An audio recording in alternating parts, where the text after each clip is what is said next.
नमस्कार, स्वागत है आपका। आप देख रहे हैं एनडीटीवी मध्य प्रदेश छत्तीसगढ़। मैं हूं अमृत तिवारी। छत्तीसगढ़ में नगरीय निकाय चुनाव में राजनीतिक घमासान तेज है। मतदान 11 फरवरी को होने हैं और मतगणना 15 फरवरी को होगी, लेकिन उससे पहले ही कई पार्षद और एक मेयर पद पर कांग्रेस हार चुकी है। आखिर चुनाव में मतदान और मतगणना से पहले ही कांग्रेस कई सीटों पर कैसे हार गई, देखिए हमारी खास रिपोर्ट।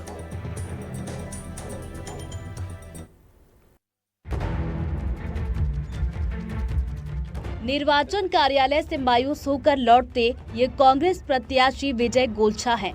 30 जनवरी को नामांकन फॉर्म की स्क्रूटनी के दौरान इनका नामांकन पत्र निरस्त कर दिया गया।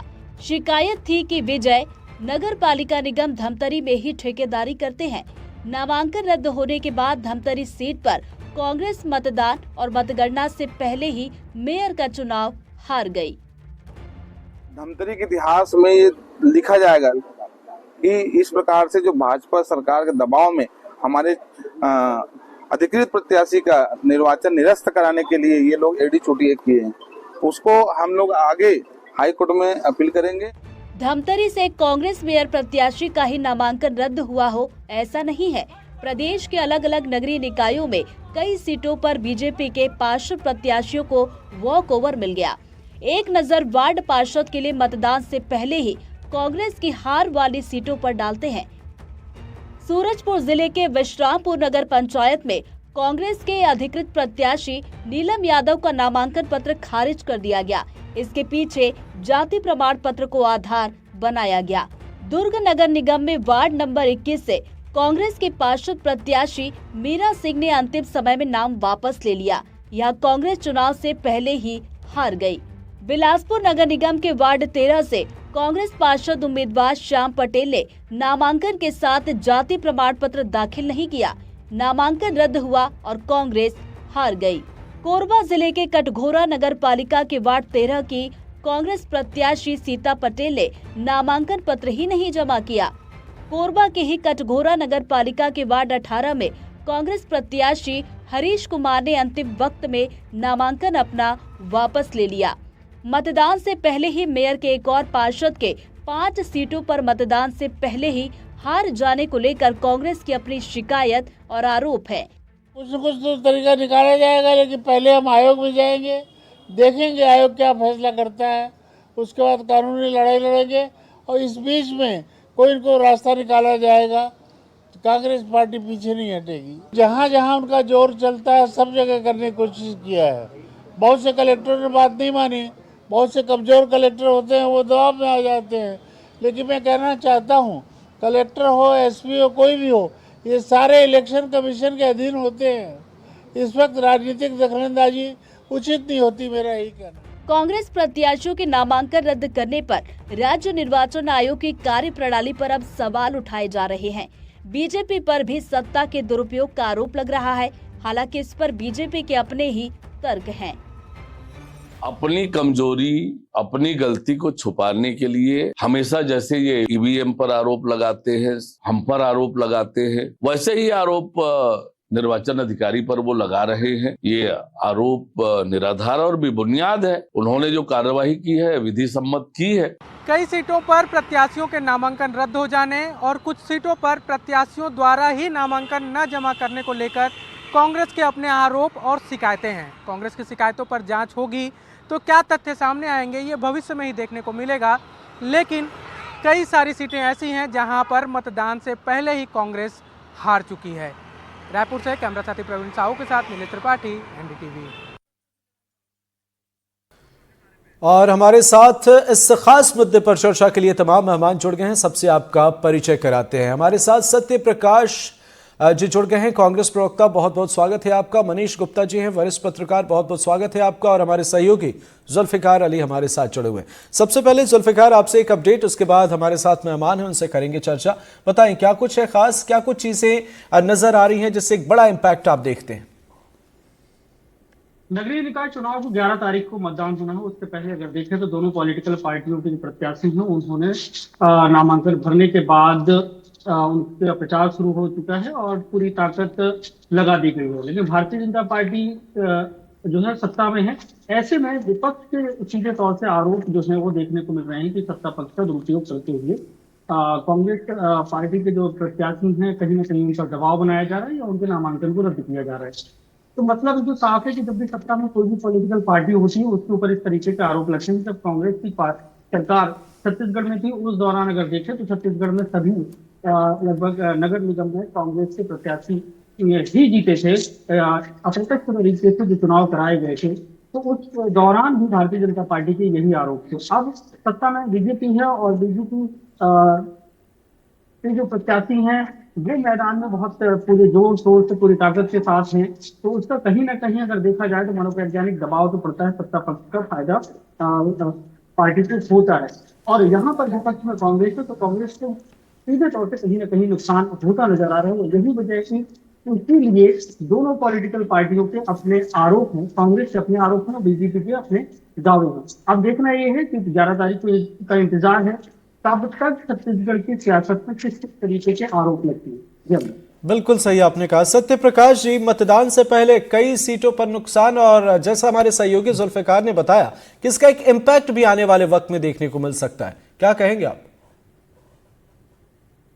देखिए, अगर हम बीजेपी की बात करें, आप अगर पिछले 11 साल का इतिहास उठा के देखिए, जब से केंद्र उनकी सरकार है और अब यहाँ 1 साल की सरकार हो गई है, इससे ज्यादा हो गई है, तो अगर आप 11 साल के अगर लेखा जोखा देखेंगे तो ये तो इनके हरकतों में या इनके बोलिए इनकी रीति यही रहती कि विरोधियों को किस तरह से दबाया जाए। आप याद कीजिए गोवा का विधानसभा चुनाव हो, अरुणाचल का गोवा चलेंगे सत्य प्रकाश जी, गोवा चलेंगे, महाराष्ट्र भी चलेंगे, लेकिन अभी इस चुनाव पर बात करते हैं ना जी।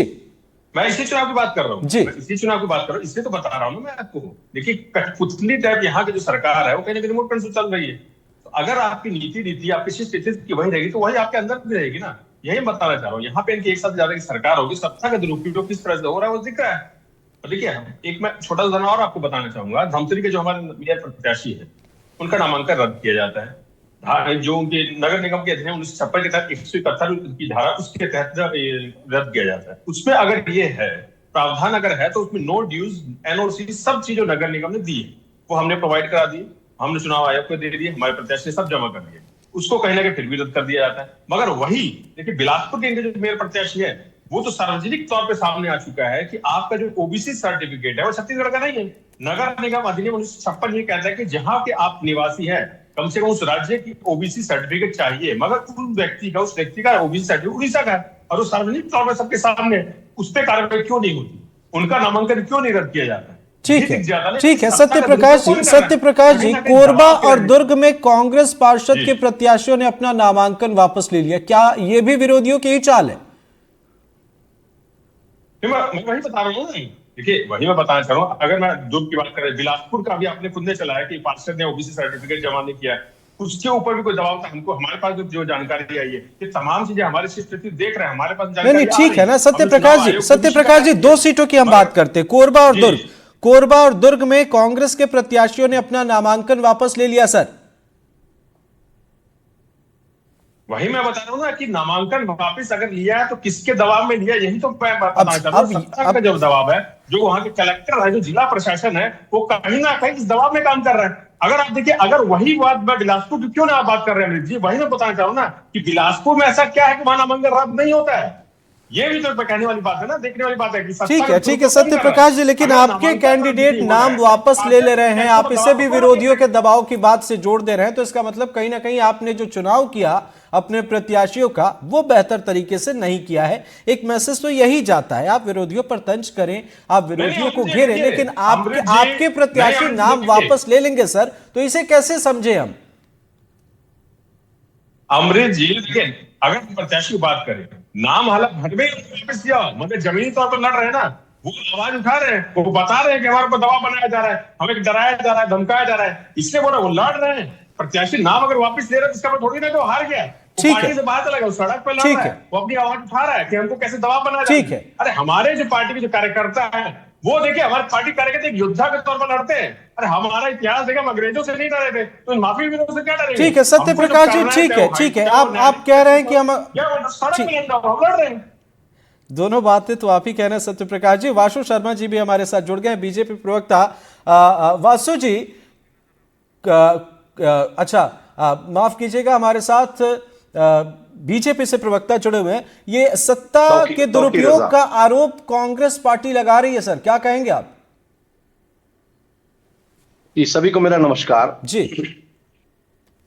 देखिए, ऐसा है कि जब इनकी पार्टी के लोग इस्तीफा देते हैं और हमारी पार्टी को ज्वाइन कर लेते हैं, ये बड़े शान से बोलते हैं कि हमारी सरकार इस प्रकार से दबाव बना रही है। लेकिन अगर इसी प्रकार से अगर ये देखें, जब इनके सत्ता में इस प्रकार से होती थी तो ये बात को बिल्कुल नकारते रहे। ऐसा नहीं है। देखिए, सरकार में एक सरकार से प्रभावित होकर अगर या पार्टी से प्रभावित होकर कोई अगर पार्टी ज्वाइन करता है तो ये इसमें ये उसकी उनकी खुद की इच्छा शक्ति है, वो किस प्रकार से अपनी पार्टी के साथ रहना चाहता है या नहीं चाहता।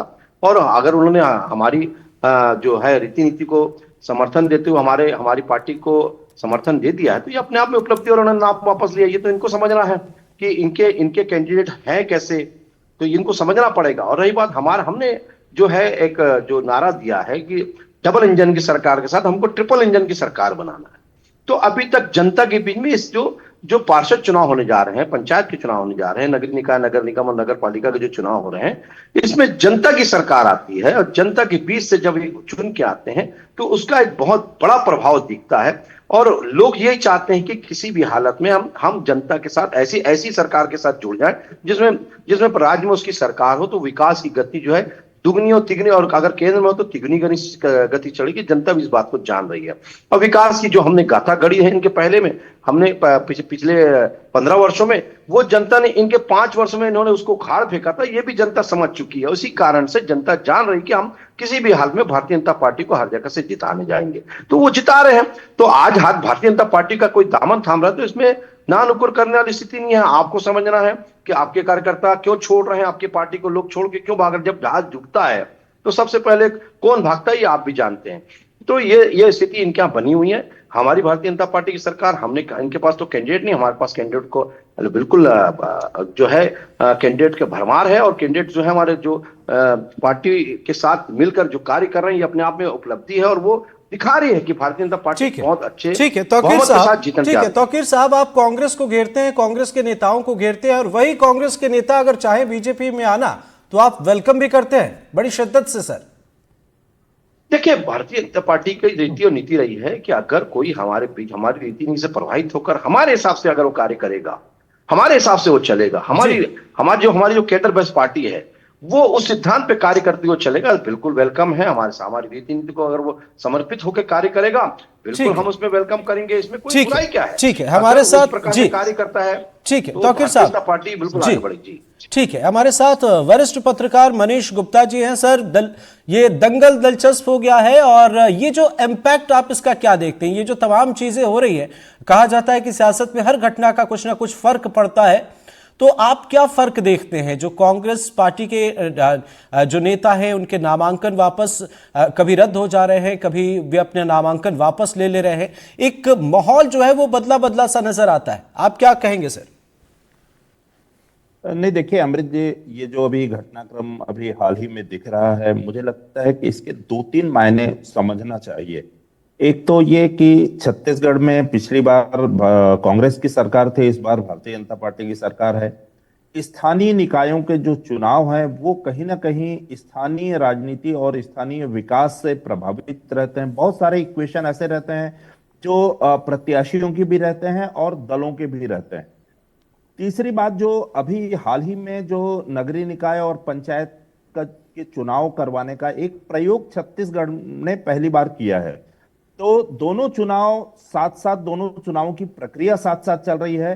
तो ये जो प्रयोग है ये अपने आप में एक अद्भुत प्रयोग है। और चूंकि दोनों स्थानीय निकाय और पंचायत ये बहुत बड़े निकाय हैं और इसके लिए जिस प्रकार की तैयारियां करनी चाहिए, मुझे लगता है कांग्रेस वो चीज नहीं कर पाई।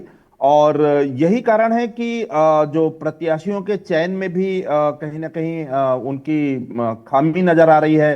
अगर प्रत्याशी नाम वापस ले रहा है, इसका बहुत सीधा इंपैक्ट ये आता है कि आपने प्रत्याशी चयन में जल्दबाजी की और कहीं ना कहीं उसकी सहमति जो है नहीं थी। और दूसरा, नामांकन अगर रद्द होता है और खासकर महापौर जैसे पद का नामांकन रद्द होता है, तो मुझे लगता है कि इसकी भी तैयारी जो है ना प्रॉपर नहीं की गई। क्योंकि नगरीय निकाय में महापौर और जो नगर निगम का जो क्षेत्र है वो बहुत बड़ा क्षेत्र है, उससे बहुत बड़ा इंपैक्ट आता है। तो कहीं ना कहीं मुझे ऐसा लगता है कि तैयारियों में भी कमियां रही हैं। दूसरा, आंतरिक इक्वेशन भी जो चूंकि कांग्रेस में ऐसा है कि जो आंतरिक समीकरण है उनमें भी काफी विरोधाभास की चीजें सुनाई देती हैं। जैसे पिछली बार सरकार होने के बाद भी चीजों में गुटबाजी कहीं ना कहीं भारी रही है, और अगर इस प्रकार की चीजें आ रही हैं तो कहीं ना कहीं मुझे ऐसा लगता है कि इसमें गुटबाजी का भी एक रोल हो सकता है। क्योंकि अगर विपक्ष में आने के बाद अगर एक मत नहीं है पार्टी प्रत्याशियों को लेकर के, तो ये एक गंभीर संकेत है, और मुझे लगता है इस पर आत्मचिंतन और आत्ममंथन जो है वो कांग्रेस को भी करना चाहिए। बिल्कुल सही आपने कहा। सत्य प्रकाश जी, अरुण साव डिप्टी सीएम वे कह रहे हैं कि कांग्रेस के साथ यही दिक्कत है कि अपनी विफलता और असफलता का ठीकरा वो बीजेपी पर फोड़ती है। देखिए अमरीश जी, अभी मैं एक बात बोल रहा था, चाहे वरिष्ठ पत्रकार जी ने बोला, तौकीर भाई ने भी जवाब नहीं दिया। मैं बिलासपुर पे जवाब क्यों नहीं कुछ दिया? मनीष गुप्ता जी बहुत वरिष्ठ है, वो हमारे ऊपर इतने कांग्रेस की ये कमी गिना रहे हैं, तो उनकी कमियां बिलासपुर में क्यों नहीं दिख रही उनको? तौकीर जी ने बिलासपुर की बात क्यों नहीं की? देखिए हमारी पार्टी सब एकजुट है। अभी देखिए तौकीर आजाद जी बोली नीति, इनकी नीति वही तो है ना, ईडी आईटी वाली नीति है। अगर आप नई बात मानोगे ईडी भेजेंगे, नई बात मानोगे आईटी भेजेंगे। इनके घर में किसी सिरफोटा वाला ये क्यों नहीं देख रहे हैं? धमतरी में इनका कार्यालय जला दिया जाता है कि कार्यकर्ताओं का कार्यालय जला दिया है। सुकमा में 100 से ज्यादा कार्यकर्ताओं ने इस्तीफा दिया, उसमें पार्षद लोग भी हैं। इनके प्रदेश अध्यक्ष के घर के अंदर आग लगी हुई है, भतीजे इस्तीफा देकर बाहर जा चुके हैं 100 से ज्यादा समर्थकों के साथ। बीजापुर की महिला मोर्चा की महिलाएं जो वो बैठ गई है कि हम वोट नहीं डालेंगे, हमारे साथ गलत हुआ है। एक पार्षद महिला जो उन्होंने वीडियो तक जारी किया है। अरे अपने घर के हालात तो देखिए पहले भाई साहब, उसके बाद हमारी बात कीजिए। आपकी सत्ता है, आप किस तरह से काम करते हो जनता देखती है, आप किस तरह से क्लीन चिट देती है वो भी जनता देखती है। देखिए इससे हम बोल रहे हैं, हम एकजुट होकर चुनाव लड़ रहे हैं। हम कांग्रेस में होते डरने वाले नहीं हैं। आप कितने भी डरा लीजिए, हमारे अगर हम 10 भी बचे रहेंगे वो भी आपके 100 पे भारी पड़ेंगे, इतना मैं बता देता हूं। आप कितने डर के आप वो नामांकन वापस करवा दीजिए, रद्द करवा दीजिए, जो करना कर लीजिए। अगर आप 10 है और आप 100 है तो भी हम आप पे भारी पड़ेंगे, क्योंकि हमारा इतिहास वैसा है ना। हम अंग्रेजों से नहीं डरेंगे, माफीवीरों से क्या डरेंगे? इसलिए हम बोल रहे हैं ये सिर्फ और सत्ता का दुरुपयोग साफ तौर पर दिखता है कि आप अगर आप सत्ता में है, चाहे वो 11 साल से वहां भी हम देख रहे हैं किस तरह से विपक्ष को दबाया जाता है, किस तरह से लोकसभा से बाहर निकलवा दिया जाता है, निलंबित कर दिया जाता है, और वही कार्यक्रम यह चल रहा है। बिल्कुल ठीक है, जवाब ले लेते हैं। तौकीर साहब, सत्ता का दुरुपयोग और भारी पड़ेंगे कांग्रेसी। देखिए ऐसा है कि अभी इनके बार बार 2 बात सत्य प्रकाश जी बोल रहे हैं कि अंग्रेजों से नहीं डरे। तो अंग्रेजों से आप क्यों डरते साहब? हुयूम की बनाई हुई कांग्रेस की पार्टी जो है वो अंग्रेजों की दलाल रही है, ये सब जानते हैं। और दलाली में क्या क्या काम किया ये सब जानते हैं। ठीक है, एक एक करके सत्य प्रकाश जी, तौकीर साहब प्लीज सत्य प्रकाश जी तौकीर साहब एक एक करके ना, इससे वक्त बर्बाद होता है, वक्त बर्बाद होगा ना, हम समझ पाएंगे ना पब्लिक समझ पाएगी। बता रहे हैं कि देश के साथ क्या किया, तो ये सब तौकीर साहब ये ठीक है। सत्य प्रकाश जी, तौकीर साहब, एक बड़ा सवाल जो यहां पर निकल कर सामने आ रहा है, आरोप प्रत्यारोप से हटके ये जो परिस्थिति है इसका एक बड़ा इंपैक्ट भी, जैसा मनीष जी ने कहा, वो नजर आता है, और कुछ आरोप सत्य प्रकाश जी लगा रहे हैं। तौकीर साहब आप अपनी बातें कंटिन्यू। देखिए मनीष जी ने एक बहुत अच्छी बात कही, वरिष्ठ पत्रकार भी हैं और बहुत गंभीर बात कही कि इन्होंने तैयारी नहीं की थी, और सत्य है, क्योंकि इन्होंने ये बोलते रहे कि जब चुनाव, लगता है ये चुनाव कराने नहीं जा रहे हैं, ये इल्जाम लगाते रहे, ये सरकार चुनाव नहीं कराएगी, ये बोलते रहे, और लगता है इसको 6 महीने के लिए टाल देगी, ये बोलते रहे। हम तो पूरी तैयारी थी, हम कमर कस के बैठे रहे, और हमने बाकायदा चुनाव की घोषणा भी कराई, और सामने अब चुनाव आयोग करा रहा है। आपको लगता है कि कहीं कोई खामियां हैं कि आपके प्रत्याशियों में, अगर आपके रद्द हो रहा है तो निर्वाचन आयोग है, कोर्ट खुला है, आप वहां भी जा सकते थे। जो विधिवत कार्रवाई हुई है वही हुई है, किसी के दबाव में कोई भी कार्रवाई निर्वाचन आयोग नहीं कर सकता, स्वतंत्र है, एक आयोग है। आप आयोग प्रश्न लगा रहे हैं उसकी कार्रवाई पर, ये शोभा आपको नहीं देता, ये शोभा आपको नहीं देता। भी निर्वाचन आयोग रहा और कार्य करके दिखाया है, तो ये आपको शोभा नहीं देता कि किसी प्रकार से आप इल्जाम लगाएं। ठीक है तौकीर साहब अब सुन लेते हैं सत्य प्रकाश जी क्या करें। सत्य प्रकाश प्लीज। देखिए मैं वही बोल रहा हूं ना कि अमरीश जी अभी तक बिलासपुर में क्यों नहीं जवाब देते? कोई भी बीजेपी कार्यकर्ता या कहीं के प्रवक्ता बिलासपुर में जवाब क्यों नहीं देते? किरण सिंह देव जी तो भतीजे क्यों छोड़ उसको जवाब क्यों नहीं दे रहे? धमतरी में क्यों आग लगा दी निकाय अगर उसको जवाब क्यों नहीं दे रहे? ठीक है सत्य प्रकाश जी, तौकीर साहब कुछ कह रहे हैं। तौकीर साहब, बिलासपुर की बात सत्य प्रकाश जी बार बार कह रहे हैं, क्या कहेंगे आप बिलासपुर पे? हर परिवार में कहीं ना कहीं विरोधाभास होता है। अरे सर सुन तो लीजिए सत्य प्रकाश जी, आपने सवाल पूछा, तौकीर साहब जवाब देने के लिए तैयार हैं। नहीं सुनेंगे, नहीं सुनेंगे। बताइए देखिए ऐसा है, हर परिवार में कहीं, देखिए परिवार है, बर्तन 5-10 बर्तन है, 10 बर्तन है, तो कहीं ना कहीं टकराएंगे, तो सभी की इच्छाओं को पूरा नहीं किया जा सकता। लेकिन हमारी पार्टी की रीति नीति के हिसाब से हमने अपने कार्यकर्ताओं जो नाराज थे, हमने उसको मनाने का काम शुरू कर दिया था और हमने लगभग 95% कार्यकर्ताओं को मना लिया। कुछ 1-2% है, वो भी मेरे को लगता है आजकल में मान जाएंगे। और ऐसा कोई भी कार्यकर्ता नहीं है जो पार्टी की रीति नीति के विरोध करते हुए या पार्टी की कोई कार्रवाई गतिविधियों का विरोध कर रहा हो। उनकी इच्छाएं थी, ठीक है, हमने उसको कहीं ना कहीं नहीं कर पाएंगे उनकी इच्छाओं को, तो होता है, सब में होता है, तो इनकी पार्टी में भी होता है, लेकिन इस प्रकार से नहीं होता जिस प्रकार से इनकी पार्टी में आज हो रहा है। तो उसका कारण है क्योंकि कांग्रेस सत्य प्रकाश जी, तौकीर साहब ठीक है साहब, इसलिए लोग ठीक है। तौकीर साहब सत्य प्रकाश जी एक एक करके सर, एक एक करके बढ़ता हुआ ठीक है। तौकीर साहब ठीक है, आते हैं आपके पास थोड़ी देर में। हमारे सहयोगी जुल्फिकार अली हमारे साथ हैं। जुल्फी भाई, एक बीजेपी कांग्रेस के आरोप प्रत्यारोप और इन सब के बीच किसकी कैसी तैयारी, कहां पर क्या खास आपको नजर आता है इस चुनाव में दिलचस्प, अगर हम चीजों की बात करें? अमृत, बीते कुछ चुनाव में अगर देखें, क्योंकि भारतीय जनता पार्टी पहले कुछ और थी, जब से प्रधानमंत्री नरेंद्र मोदी बने इसके बाद से भारतीय जनता पार्टी कुछ और हो गई। और भारतीय जनता पार्टी की अगर जैसे तैयारी की आप बात कर रहे हैं, तो तैयारी भारतीय जनता पार्टी की एक चुनाव के बाद से दूसरे चुनाव की उसकी तैयारी कंटिन्यू चलती है। अगर वो विधानसभा चुनाव लड़े तो उसके बाद लगातार तैयारी उनकी लोकसभा की हो जाती है, वो बीच में इंतजार नहीं करती। हाँ, अब बात आती है कांग्रेस पार्टी की, तो कांग्रेस पार्टी की स्थिति ये सत्य प्रकाश जी भी जानते हैं कि उनकी तैयारी जो है जब डेट घोषित हो जाती है तो उसके बाद से उनकी तैयारियां शुरू होती है। बीजेपी के जो पैटर्न है उस पैटर्न में कांग्रेस पार्टी चलती नहीं। बीजेपी कैडर बेस्ड पार्टी है, वहीं अगर कांग्रेस को देखा जाए तो मास बेस्ड पार्टी है, कि उनके जो नेताओं में जितनी ताकत होगी उनको उसके क्षेत्र में उतना वर्चस्व होगा। तो ये दोनों पार्टियों की अपनी अपनी कार्यशैली है और इसी कार्यशैली के आधार पे लक्ष्य है। पब्लिक को भी लगता है कि भारतीय जनता पार्टी के कार्य ज्यादा दिख रहा है क्योंकि कैडर बेस्ड है, उनके पास बहुत सारा कार्यकर्ताओं की संख्या है। और यहाँ पे अगर कांग्रेस पार्टी में अगर देखें तो कांग्रेस पार्टियों में नेताओं की संख्या बहुत ज्यादा है। हालांकि जिस नेता में जितनी उस क्षेत्र में उसकी स्वीकार्यता है तो उसकी ताकत उस क्षेत्र में इतनी ज्यादा दिखती है। जी अमृत, बिल्कुल। मनीष जी, समीकरण जो नजर आ रहे हैं या जो समीकरण सेट करने की कोशिश की गई है और खासकर नए प्रत्याशी उतारे गए हैं, इसे आप किस तरीके से देखते हैं? देखिए, अभी एक नया ट्रेंड शुरू हो गया है आमतौर पर कि जो पुराने प्रत्याशी हैं या पुराने जो नेता हैं उनको लेकर के कहीं ना कहीं लोगों में विरोध भी रहता है और एंटी इनकम्बेंसी फैक्टर भी जो है वो उन पर ज्यादा कारगर रहता है। यही कारण है कि आमतौर पर चाहे स्थानीय निकाय हो या विधानसभा लोकसभा, पार्टियों के पास जो कार्यकर्ताओं की अच्छी खासी संख्या होती है और एक एक पद के लिए कई कई दावेदार रहते हैं। तो यही कारण है कि दल जो है वो कोशिश करते हैं कि नया फ्रेशर चेहरा हो जिसकी स्वीकार्यता ज्यादा हो और जो जीतने की ज्यादा संभावनाएं रखता हो। तो यही कारण है कि इस पर जो है दोनों दल जो है दांव लगा रहे हैं। रही बात कि अभी जैसे कांग्रेस प्रवक्ता कह रहे थे कि चीजें जो है बीजेपी की भी अच्छी नहीं है, निश्चित रूप से देखिए टिकट वितरण एक ऐसा विषय है कि बीजेपी में भी काफी अंतर्विरोध और काफी जो है बगावत की स्थिति देखने में आई है। सुकमा में भारतीय जनता पार्टी के बड़ी संख्या में लोगों ने रिजाइन भी किया है और निर्दलीय मतलब उन्होंने फॉर्म भी भरा है, वो भी वहां पर वो कर रहे हैं और कई जगहों पर भाजपा को भी इस प्रकार का अंतर्विरोध का सामना करना पड़ा है।